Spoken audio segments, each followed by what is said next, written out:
यीशु मसीह ने संसार को प्रेम का सबसे उच्च मानक प्रकट किया, आगापे प्रेम। यह एक बलिदानी, दिव्य, निस्वार्थ और बिना शर्त का प्रेम है। यह प्रेम मानव प्रेम से पूरी तरह भिन्न है, क्योंकि मानव प्रेम सीमित, अपूर्ण और अक्सर परिस्थितियों पर निर्भर होता है, हमारी त्रुटिपूर्ण और दोषपूर्ण प्रकृति से प्रभावित रहता है। आगापे प्रेम परमेश्वर के स्रोत से आता है, एकमात्र और सच्चे परमेश्वर के पवित्र आत्मा से। यह प्रेम किसी के साथ भेदभाव नहीं करता और सामाजिक, सांस्कृतिक या नैतिक बाधाओं को नहीं जानता। कोई भी मानवीय स्थिति ऐसी नहीं है जहां पवित्र आत्मा और प्रभु यीशु मसीह का सुसमाचार न पहुंच सके, न बचा सके, न चंगा कर सके, न मुक्त कर सके, न पुनर्स्थापित कर सके और न बेहतर के लिए बदल सके। क्योंकि परमेश्वर का पवित्र आत्मा ही हमारे भीतर प्रेम, आनंद, शांति, धैर्य, भलाई, कोमलता, विश्वासयोग्यता, नम्रता और आत्मसंयम उत्पन्न करता है और हमें न्याय तथा सत्य की ओर ले जाता है। यही एकमात्र मार्ग है जो लोगों के हृदय में सच्ची शांति ला सकता है, जीवनों को बदल सकता है और उद्धार तक पहुंचा सकता है। और ठीक यही देने के लिए यीशु मसीह आए। वही एकमात्र मार्ग, एकमात्र सत्य और जीवन का सच्चा स्रोत हैं। यीशु मसीह अपने लिए नहीं जिए, वे मेरे लिए, आपके लिए और पूरी मानवता के लिए आए। उन सभी से भिन्न जिन्होंने स्वयं को भविष्यवक्ता, मसीहा या परमेश्वर का दूत कहा, यीशु मसीह ने इस संसार की सारी धन संपत्ति, घमंड, सुखविलास, राज्य और महिमा को ठुकरा दिया। उन्होंने न तो प्रसिद्धि चाही और न ही सांसारिक शक्ति। वे अकेले थे जिन्होंने पूरी तरह पवित्र, शुद्ध, नम्र और निष्पाप जीवन जिया, अंत तक पिता की आज्ञा में बने रहे ताकि सभी को जीवन मिल सके। यीशु मसीह ही एकमात्र और सच्चे मसीहा हैं, जो मानव देह में संसार में आए ताकि आपको उद्धार और मुक्ति दे सकें। वे आपको दोष के साथ नहीं देखते, बल्कि करुणा और दया से भरी आंखों से देखते हैं। वे आपको गहराई से समझते हैं, क्योंकि उन्होंने स्वयं हमारे स्थान पर आकर मानवीय वास्तविकता को जिया। यीशु ने कठिनाइयों, प्रलोभनों, अस्वीकृति, तिरस्कार, अन्याय, उत्पीड़न, विश्वासघात, अपमान, त्याग, कैद, दुख और क्रूस की मृत्यु का अनुभव किया। उन्होंने यह सब सहा और फिर भी कभी प्रेम करना नहीं छोड़ा।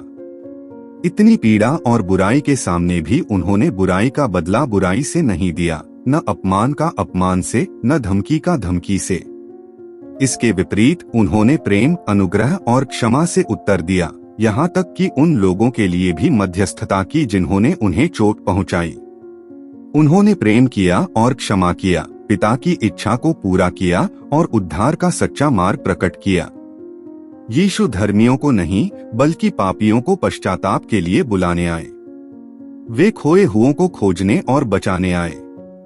वे संसार को दोषी ठहराने नहीं, बल्कि ताकि संसार उनके द्वारा उद्धार पाए आए। यीशु के निकट आना और उनकी पवित्रता व पूर्णता को पहचानना यह अनुमति देना है कि उनकी उपस्थिति का प्रकाश उन बातों को उजागर करे जिन्हें हम जीवन भर छिपाने का प्रयास करते रहे हैं, हमारी अपूर्ण मानवीय प्रकृति, हमारे पाप, त्रुटियां, भ्रष्ट इरादे, भावनात्मक घाव और अनसुलझे आघात। परमेश्वर के सामने हम समझते हैं कि हम अपने आप में अच्छे नहीं हैं, न अपने ही गुणों से धर्मी हैं। अपनी अज्ञानता से बाहर आइए और अपने परमेश्वर को वास्तव में जानिए। उसके मार्गों, उसकी आज्ञाओं और उसकी महिमा की महानता को समझने का प्रयास कीजिए। पवित्रता के बिना कोई भी प्रभु को नहीं देखेगा। पश्चाताप के बिना कोई भी प्रभु को नहीं देखेगा। अपने घमंड, अहंकार और दंभ को त्यागे बिना कोई भी प्रभु के सामने स्थिर नहीं रह सकता। यीशु ने सिखाया कि जो नया जन्म नहीं लेता, वह परमेश्वर के राज्य को नहीं देख सकता। जो जल और आत्मा से जन्मा नहीं, वह राज्य में प्रवेश नहीं कर सकता। जो देह से जन्मा है वह देह है, और जो आत्मा से जन्मा है वह आत्मा है। नया जन्म लेना आवश्यक है। परमेश्वर को भाने वाला बलिदान बाहरी नहीं, बल्कि आंतरिक है, टूटा हुआ आत्मा और टूटा व पश्चातापी हृदय।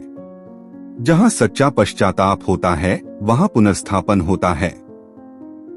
यदि आप पश्चाताप करें और परिवर्तित हों, तो आपके पाप मिटा दिए जाएंगे और क्षमा किए जाएंगे, और आप प्रभु की उपस्थिति से शांति और ताजगी के समय प्राप्त करेंगे।